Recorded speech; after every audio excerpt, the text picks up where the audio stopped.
Greetings and welcome, fellow YouTubers out there. This week we go over what we did on the Hackstock event, plus the 48-hour film challenge entries. We finally got permission to show those. We're also having a look at some of the games that we played this week, such as a BattleZone Gold edition, as well as a Pirate Flight. And also there was a music video that was in the mix there somewhere. As well as a Star Trek Bridge Crew is getting a new DLC. All that and more coming on this week's weekly update.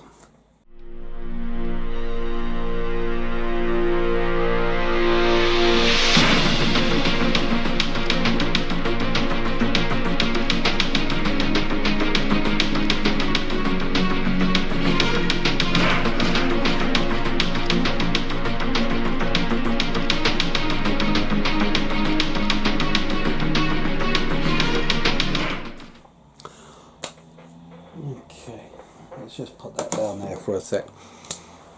Okay, first up, let's talk about yeah, it's been 2 weeks since I've done my last weekly update, and that's because over the past 2 weeks we have been very busy with ourselves. We've got we had the entire Sci-Fi London Film Festival that went on. There was so many wonderful stuff, and we had such a great response from all the audience and people out there.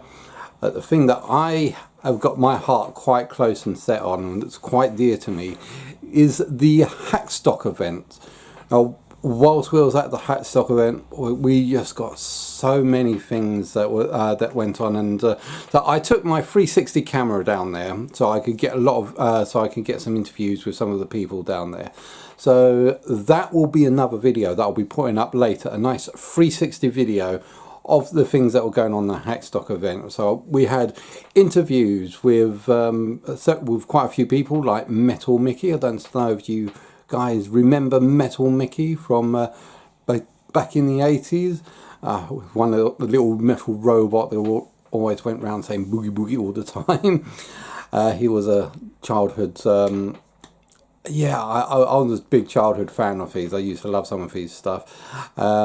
We had the developer of the HoloLens again there with HoloMike, giving us some demonstration of some of the latest technological breakthroughs that he had. Unfortunately, we don't have a technological breakthrough that stopped my camera from fading out. Sorry, or is it just my glasses? Sorry. I have no idea why my camera keeps on fading out all the time, but hey ho, let's get back on with it. Yeah, some of the great stuff that we had was with the HoloLens is we had what we call the HolloPortal. Now, over in one of the back rooms, we had these sort of video capture, a camera combined with what were those things on the 360? Kimber, what is it you connect?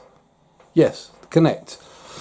The cameras combined with a Connect device, they kind of took a model of the people in those areas live, ported it into the virtual environment, created a 3D model in a virtual 3D environment, and then outputted it to a holograph that people that were wearing a HoloLens could actually pick up and see. So we created an area which was known as loop space, and in this loop space we had a massive portal placed on the floor. Now we had like 9 HoloLens, 9 HoloLens headbands that were linked with each other, all showing the same thing that people could run around and interact with.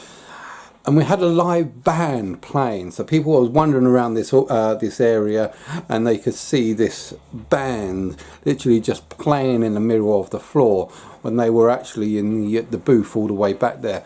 And also when we had one of the live performances, because we had some rappers that went up on stage, we had someone over in Stratford.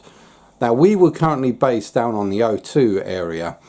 So whilst we was based down in the O2, some of the bands were being broadcast from Stratford that we could see as a hologram through our web portals or HolloPortals on our headgears, and it was quite amazing.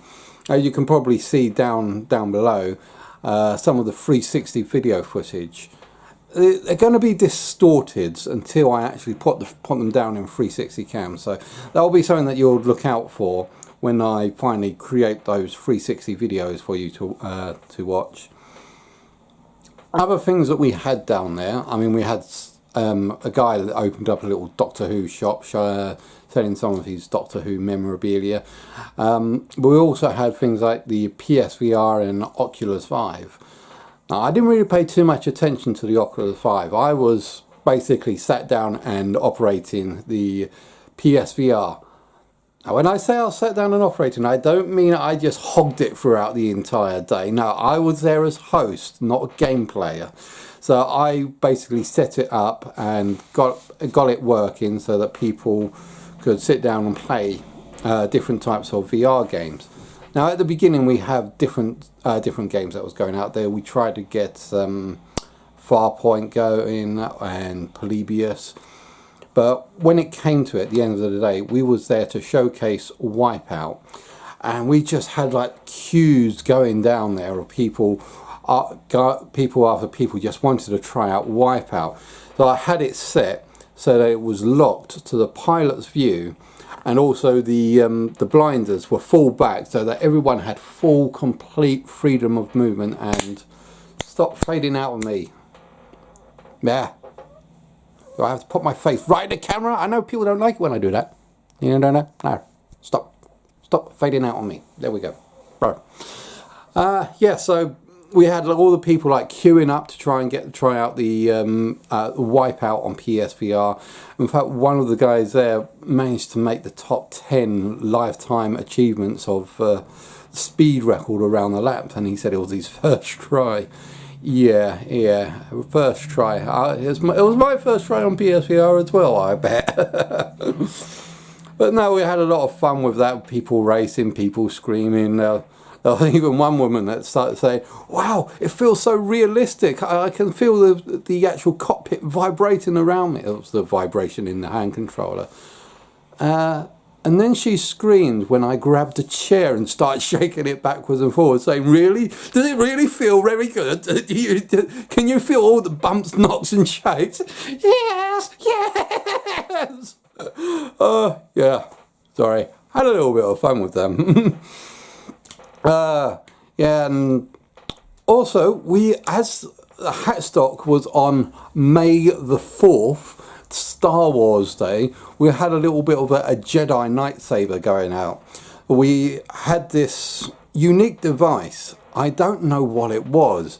I don't think anyone has actually created this. This isn't a mass-produced thing for public. Someone just created this device, this hologram headset, which when you put the headset on and you held a lightsaber in your hand. Now with this headset and lightsaber, you brought up like a menu and you start fighting other Jedi Knights. Now we had one headset down here in the O2, and the other headset was based down in Stratford. So people were having Jedi Knight fight battles across England, so to speak, from O2 to Stratford. Well, not England, maybe just London, more or less. But yeah, it was quite cool to know that you could just send them out. They didn't have to be that far apart. They could have even been in the same building. But it was good to know that you could actually use this across the net, and it was quite good. I mean, the headset itself, it seemed. I prefer the PSVR myself. I can't wait until that sort of game comes to the PSVR. But I mean, it was kind of cool. You had this device that really looked like a lightsaber, and when you pressed it on the hologram headset, you see it like shoot out a laser beam. Well, the lightsaber out through its end. Yeah, and there was blooper time. This time that they wanted to do something with smell-o-vision. Now they wanted to do some stuff with Resident Evil, And with Resident Evil, they got this sort of weird, dingy smell. And one of the managers came up with me with this little bottle of what they called fart spray. So that basically when someone goes into a room, you're supposed to like waft this underneath their noses or something. And I just like, they said, so I just picked it up. I went to spray it out to the side and then just waft it into my face, just so, because that's how I learned in science. When you want to smell something, you don't stick your nose right in it. That's a sure way of getting brain damage or burnt sinuses. You basically spray it away from you, and then with your hand you like waft it into your face, just gently.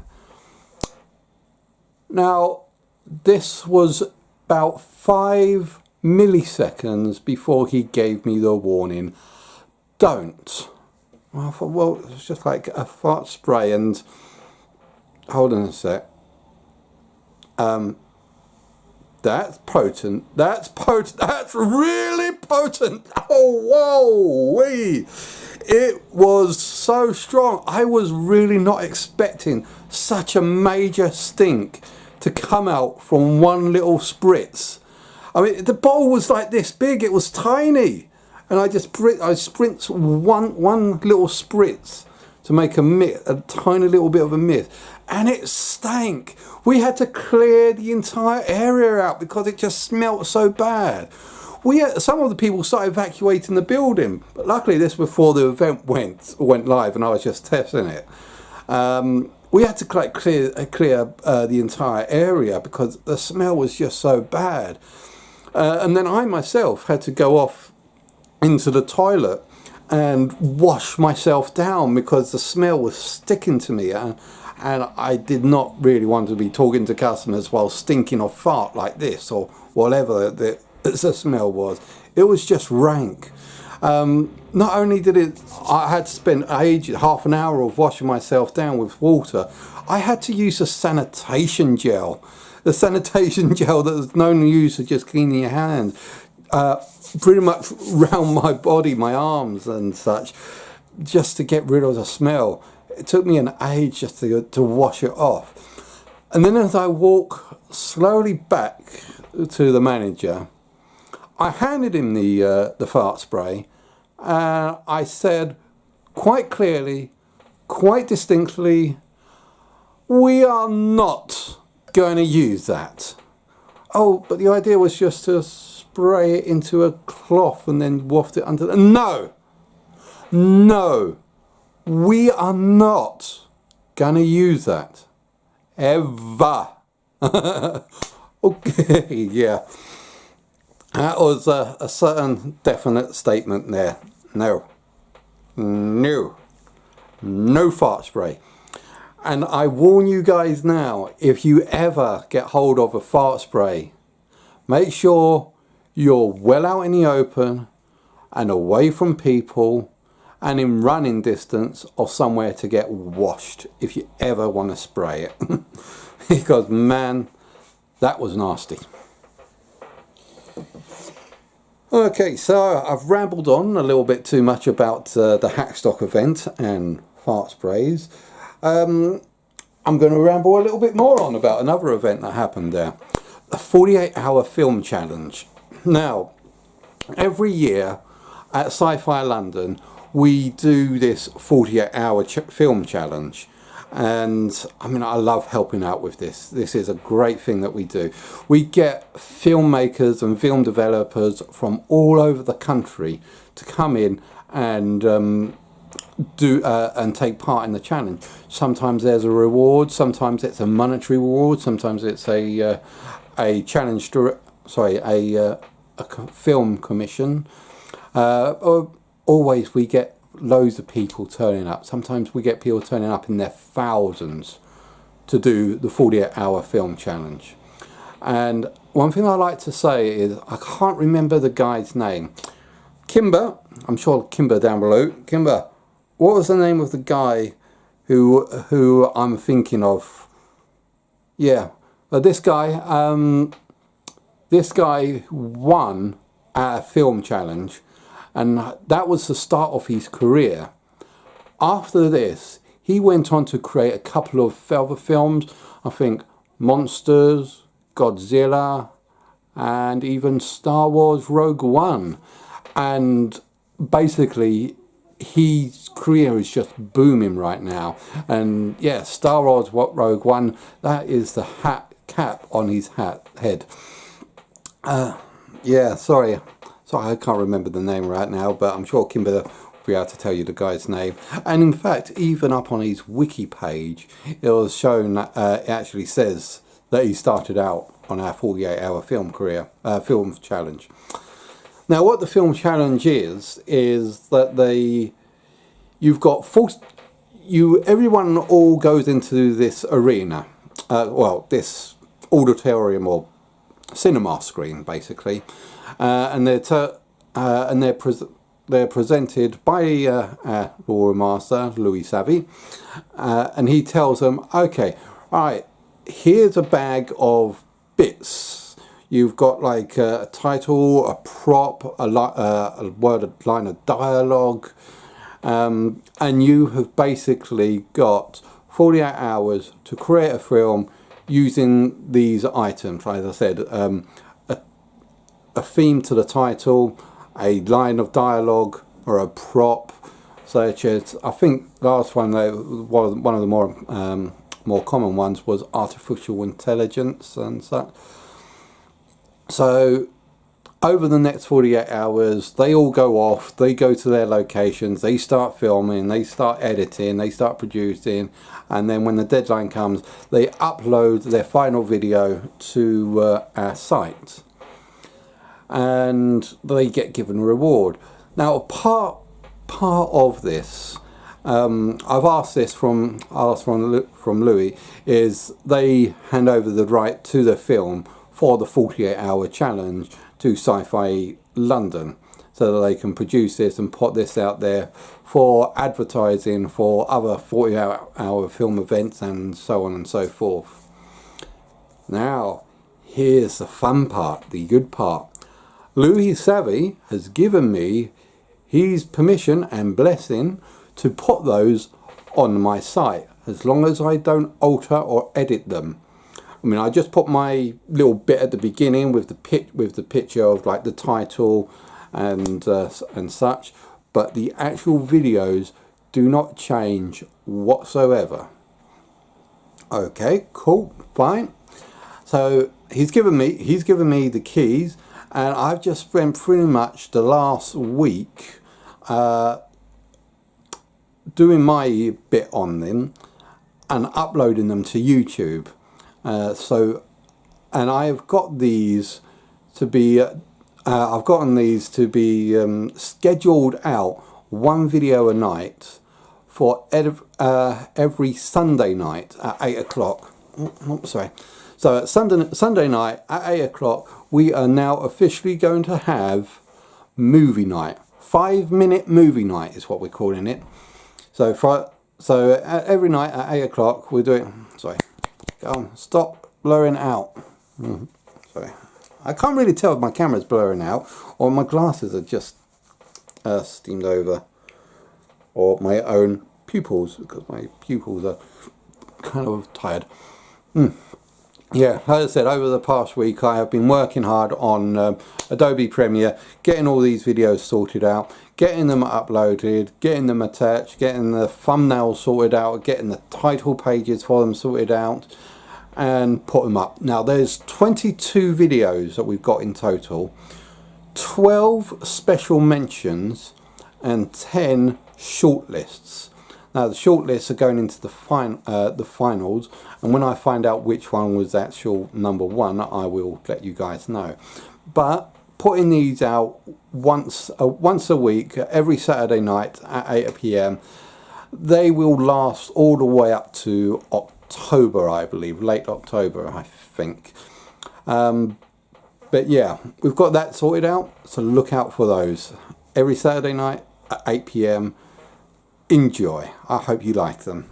I watched some of them as well, and I'm actually quite impressed with what some people have done in 48 hours. I mean, some of them are people just at home taking video footage, but it's quite comical. Other people have done proper video editing graphics, where you've got like spaceships and buildings blowing up, and that also looks really quite awesome. So I am quite surprised and amazed at what people have done in 48 hours. Good work, good job, and hopefully you get to see them up here. Right, what else have we got? Right, little roundup. Battlefield Gold is next on the list. Yes. Now I want to say a sorry, because it wouldn't be a proper video, a weekly roundup, unless I say sorry about something at one point. Now going back a couple of videos, there was a little bit of worry or wonder if the release of Battlefield Gold on the Xbox platform means that Xbox is going to get a VR headset. No such luck. No. I kind of found out recently, after I downloaded it, what the actual Gold edition is. Firstly, for those who have currently on PSVR that already have BattleZone, it allows you access to all the skins, all the customizations, all the bobbleheads that you originally had to pay for as a cosmetic download. It's now all free. Secondly, you got access to what they call the classic mode.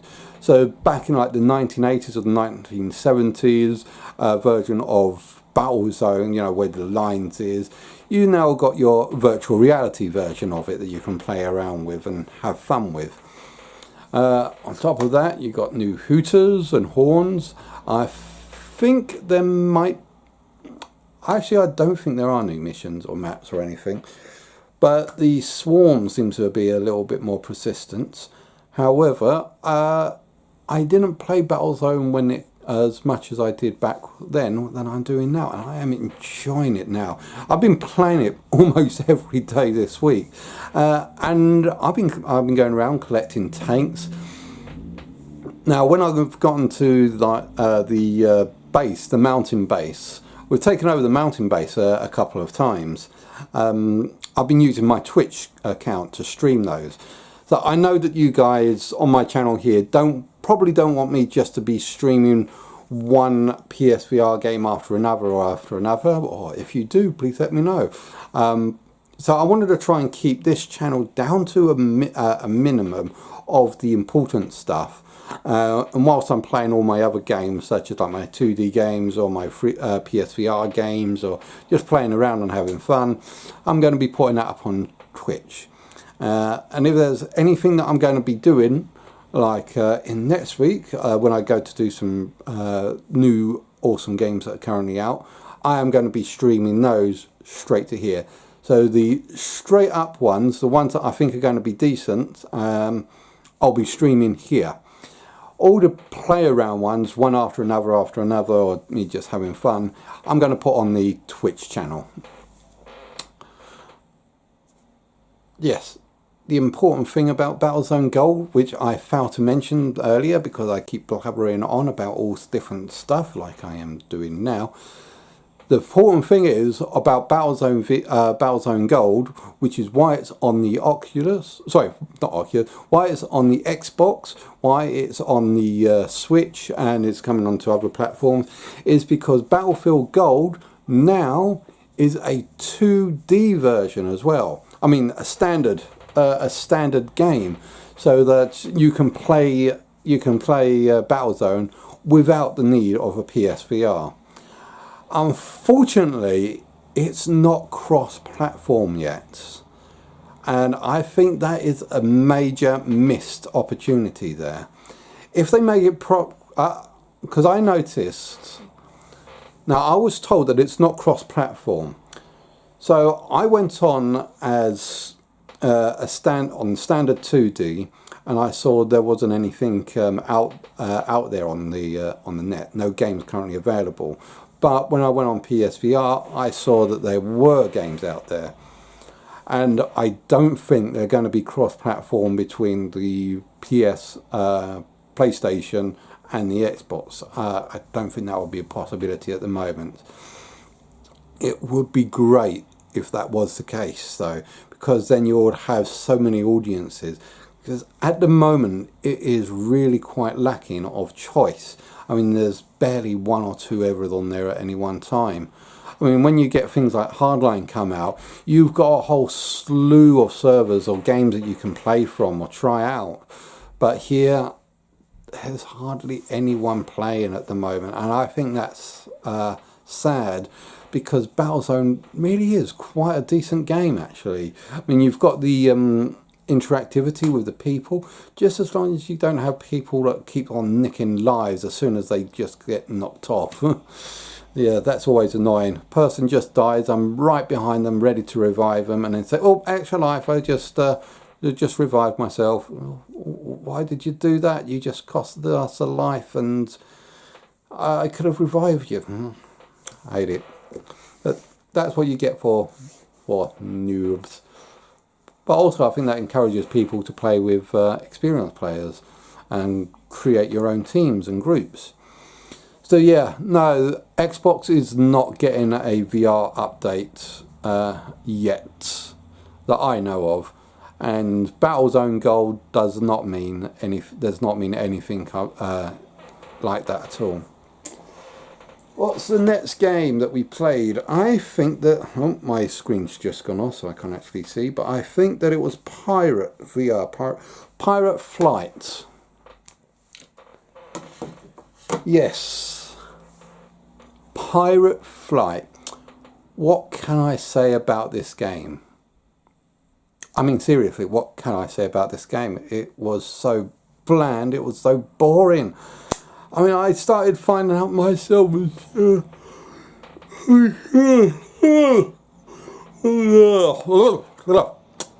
Sorry, just even thinking about it makes me want to yawn. It was so bland. And in fact, even the style of graphics makes me think of something that we made in C in the 1990s. It really wasn't worth it. I mean, you had three options to try. You had three options to try. You had fly through rings, race, and shoot the balloons. Now, the shoot the balloons I didn't like at all, because firstly you didn't know where any of them were. So I think the idea is that you have to play through them over and over and over again just to map them out in your head where they were. Fly through the rings, yeah, if you ever want my thoughts on that, just think of Superman 64, sorry, pardon me, where the whole game was actually just flying through rings. I don't like flight simulators that are based with flying through rings. And the final one, race. I mean, the race was, it got it off the ground a little bit. The first map, I mean, was the most blandest, boring. It's just a water dot, atoll, cove, whatever you call it. It's just a small area with a few outcrops of land that you just have to waver in and out. There was a small cave that showed some margin of design, but apart from that, no.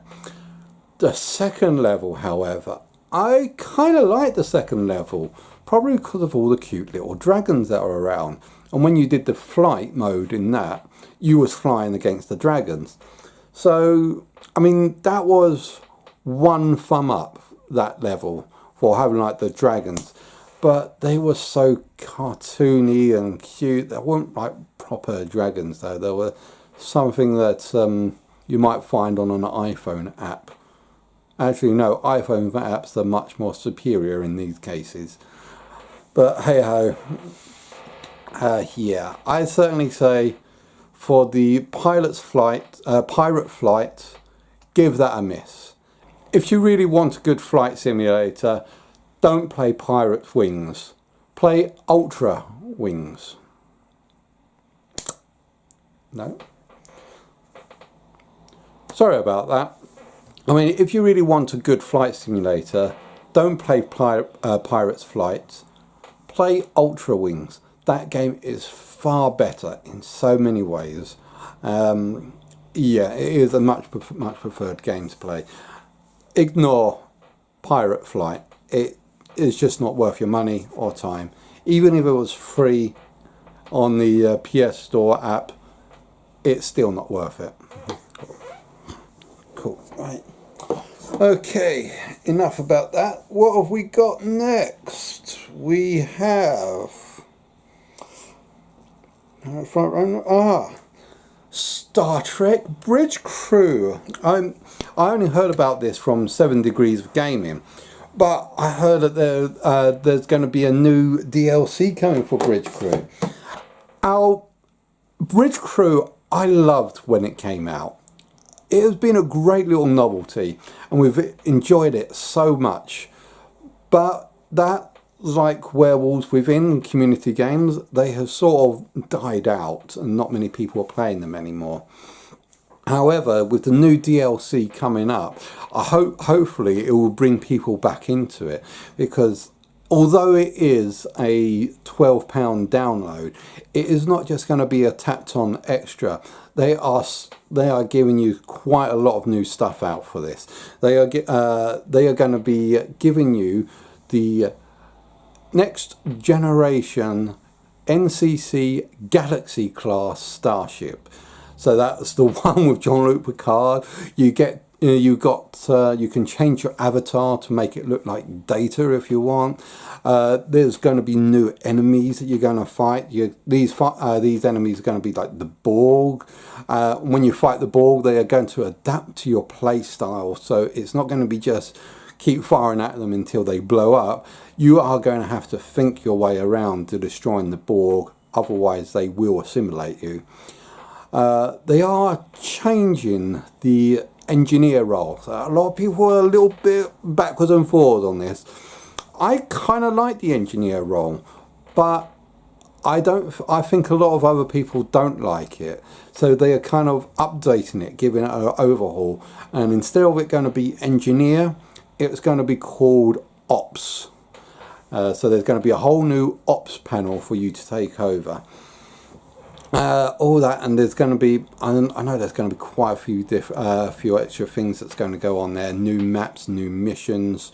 There's going to be some extra quests that you can go on. I say quests, that's more fantasy. But I should say missions. Yeah, missions. An ongoing mission is going to include a few new things as well. So when the new DLC comes out, I certainly will be buying that, and I will be playing it with so that you guys can see it. So I'm definitely looking forward to that when it comes out. Oh, what's next?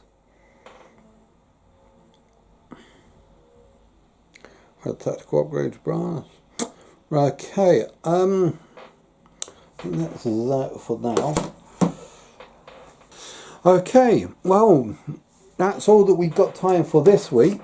But next week we are going to be doing a bit of a time theme week this next week. Let me see what we got.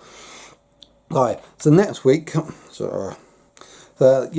week we're going to be doing a little bit of a time theme. So we're going to be looking at some VR games out there, such as Just in Time, as well as Time Crisis, and finally we're going to be looking at Killing Floor as well. Now, what does Killing Floor have to do with time, I hear you say? Well, it's about time we actually did a review on that one. Because, I mean, we did the advert for it some time ago, and it's been out for a little bit of time now. And, yeah, I haven't been able to do many reviews because of the Hackstock event. But now that's all done and dusted, and I'm currently getting some of the video work out of the way. I'm going to be able to get some work on that. So next week we're going to be looking at Time Crisis, Just in Time, and Killing Floor will be the PSVR games that we're going to play. And so hope you've enjoyed watching this as much as we've enjoyed creating this. I say we, I mean me, but thanks very much for watching. Please don't forget to like and subscribe, and I'll see you guys out there. I really do need to shave my beard again.